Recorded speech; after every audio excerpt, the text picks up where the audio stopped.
¿Qué tal estáis, chavales? Estamos en un nuevo vídeo de FIFA 19 y sí, como estáis viendo, hoy os traigo el SBC de rompecabezas dentro del apartado de Liga y País. Está por solo 6.500 monedas, no necesita lealtad ni historias. Y antes de empezar, como siempre os estoy pidiendo, dejar un muy buen like porque os he traído todos actualizados. Estos vídeos tuvieron mucho apoyo al día que los subí por primera vez en septiembre y me gustaría que ahora tuviera tanto apoyo. Así que bueno, y también deciros que os podéis suscribir porque esta tarde se vienen dos pack opening muy tochos con todos estos sobrecitos que estamos sacando.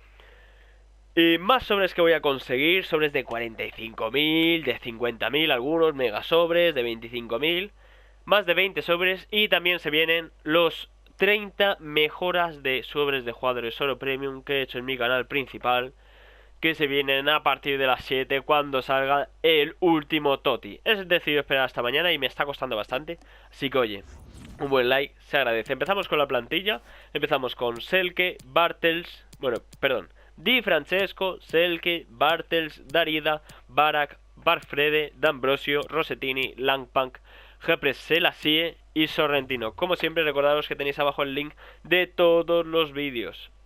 Así que bueno, de todos estos SBCs de híbrido de liga de país, híbrido de liga e híbrido de países. Y nada, no me enrollo más. Ya sabéis, dejad un muy buen like, suscribiros y nos vemos en la próxima. Adiós.